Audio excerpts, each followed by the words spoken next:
What's up, everyone? This is the Inferno 18 here with a short form review for this big boy, this behemoth, this bad man that we see in front of us today, the legendary Beast Studios, in conjunction with XM Studios, 1/3 scale Gray Hulk statue. Now, in terms of a general overview of the review, we'll go over the boxes and the dimensions, then review the concept, paint, and sculpt of the piece, before performing a size comparison of pieces I have sitting near it at the moment, and then we'll finish things off with my final thoughts. As you can see, the piece comes in two boxes, one large and the other very large. They're both about the same weight, 80 pounds and 77 pounds. The upper box here contained the two pieces of the base. That's actually the slightly heavier box, and the nice art booklet. And the lower box here contained the two pieces of the torso. The concept of the piece is simple. It's Hulk standing there in a museum pose. That's it. But the execution is bang on. It's a simple concept, just done really well. Look at him. A Jack Kirby-esque portrait with an original gray color. The statue screams class and quality. Moving on, let's go over the base. Like the Thor that came before this, but not the Captain America that was the first of the line. LBS has created a base that tells a story on all sides. Unlike the Thor, this base is not circular but rectangular instead, which I think works well for this piece. Some people might complain that in most situations we won't have the Hulk turned around to enjoy the back of the base. Despite that being true, though, I think it's awesome just mentally knowing that there's an Easter egg not only on the back of the storytelling base, but the sides as well. Personally, I love it. The front of the storytelling base describes the evolution of Hulk from his humble beginnings to savage, Joe Fixit, smart, world breaker, and then finally Maestro. Very cool.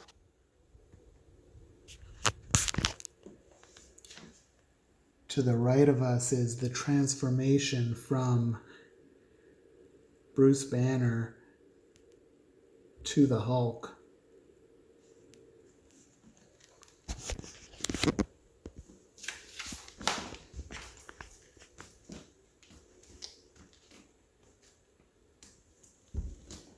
At the back, we have Hulk's Rogues Gallery.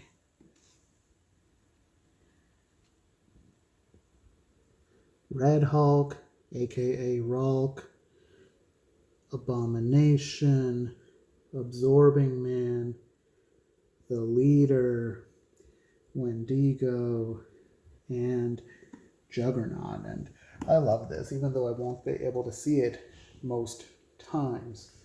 And then finally, on the left side of us, we have the Gamma Bomb that set everything into motion, that irradiated Bruce Banner when he was trying to save Rick Jones, creating our beloved character here.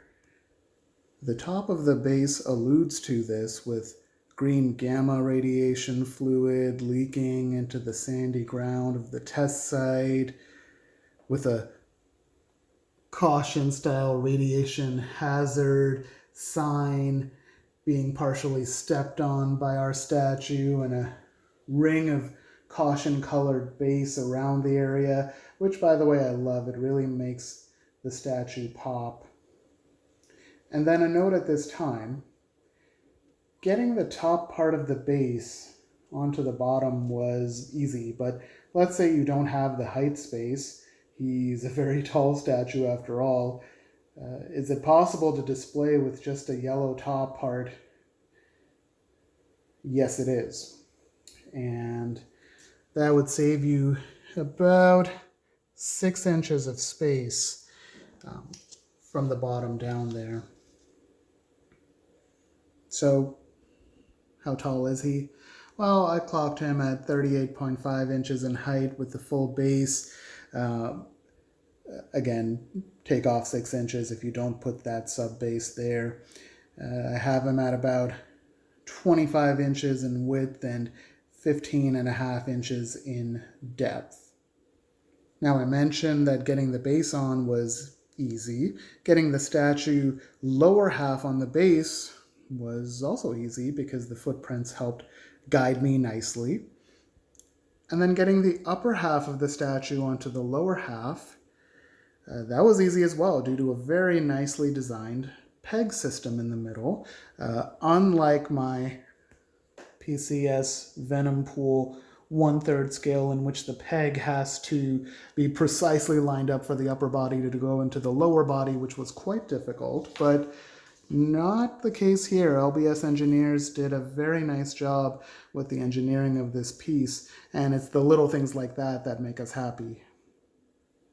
Let's continue on. Look at this Hulk's extremity sizes. Look at his feet, his toes, how large they are. Beefy in every which way. When comparing to other 1/3 bodies around him, he's by far the beefiest. Maybe even a little too much. I know the Hulk is meant to be thick when you compare him to Bane or Venompool or Superman or Doomsday, though. Maybe it's a little bit too much. Maybe 5% too much, in my opinion. But that being said, I still love the strength that this projects. Look at the discoloration with the sand particles on the sides of the feet and the toes. Look at the cracks in his skin. I think our boy needs some lotion, methinks. Very realistic, though. The toenails look great. And even the impression that his heavy body leaves in the mud, that looks amazing. I absolutely love the way his jeans look, from the texture to the choice of this tone of blue. It's one of the things that sold me on the piece in the first place. Look at the rip pattern. It's done so well. Now let's look at his torso. Look at the veins popping out in his abdominal and chest area. Look at the size of that chest, by the way. It's huge. The way the paint has been applied to promote a shadowing effect from his large muscles, it's actually done beautifully. And I have no idea whether this was intentional or not, but on the right arm, the way the paint's been applied in real life, it almost seems like he's moving his arm forward, about to go ham on some unsuspecting bad guy's face. It's really a testament to how far paint has come and whether this was intentional or not, but this subtle effect really looks awesome. Moving on to his hands. They put fingerprints. Yes, ladies and gentlemen, honest to God, fingerprints. And they look great. His hands are bigger than mine, by the way. Beautifully done textures, veins popping out in his wrists and forearms. They look great. The only gripe I have is that the fingernails, unlike the toenails, have a somewhat cheap look when you're looking at them up close. Almost as if they're fake nails that have been glued on. But if you're sitting more than 2 feet away, however, like I usually am, one can't tell this. So it's just a nitpicky observation.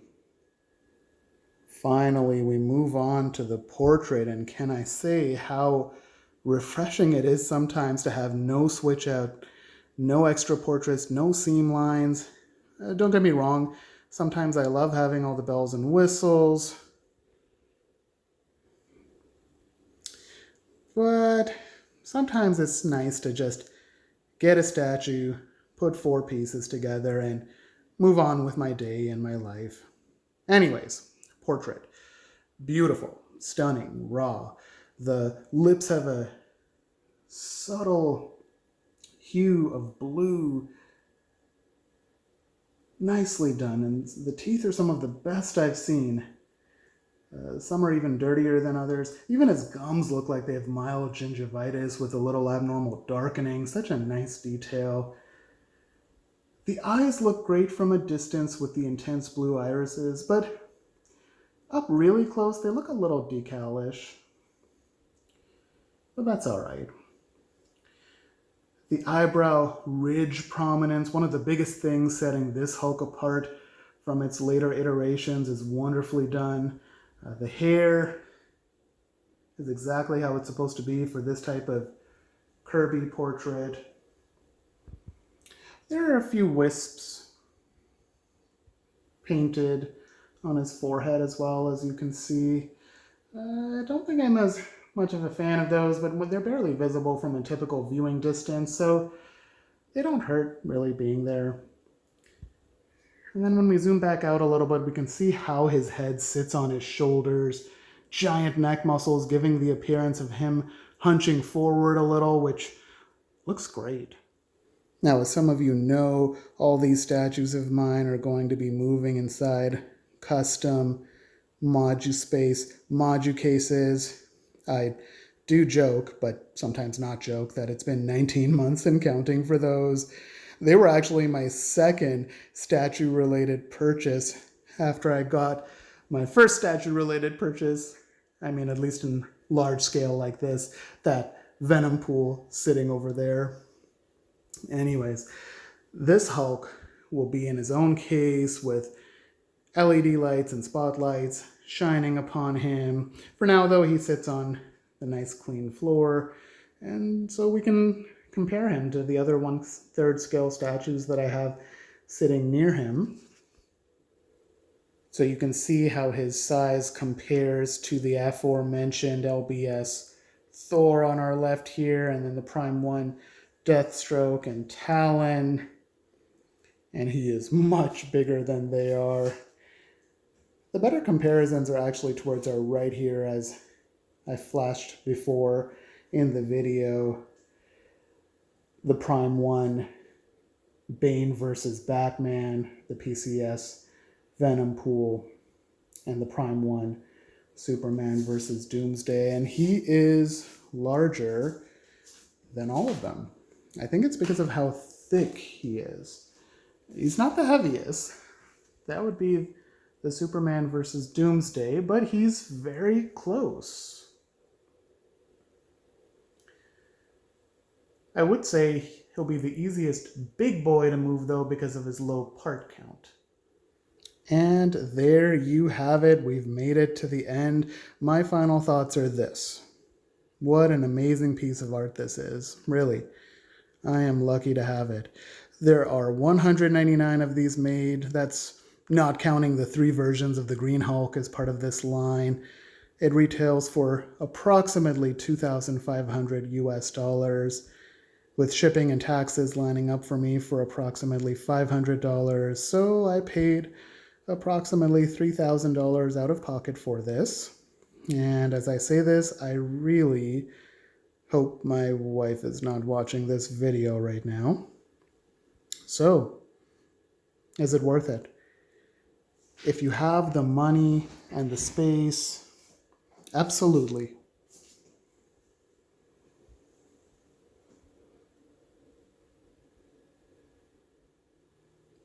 Thanks everyone for watching the review, and thanks to the Batman Statue Collector for showcasing this on the YouTube channel. It's a great channel for high-end collectibles content for statues and art and so much more. And I love the positivity that the channel promotes. Drop down in the comments with your thoughts on not just the statue, but the review itself. Keep in mind I don't have expensive equipment, so the audio and video quality is likely not amazing, We know that, but I hope it was at least satisfactory. Also drop down if you want to see a room tour after I've actually acquired and set up my custom cases. I could certainly check with the BSC about the possibilities of that in the future. Once again, this has been the Inferno 18 review of the LBS 1/3 scale Gray Hulk statue. And with that, I'm out. Thanks again. Later. Hey guys, thank you so very much for watching today, and if you're new here, please hit the subscribe button right here on the screen and check out these 2 awesome videos. I think you're going to love them. And also please join us on social media, Facebook, Twitter, Instagram, and TikTok. I would love to have you join in all the fun. Thank you guys so very much for watching. See you in the Batcave.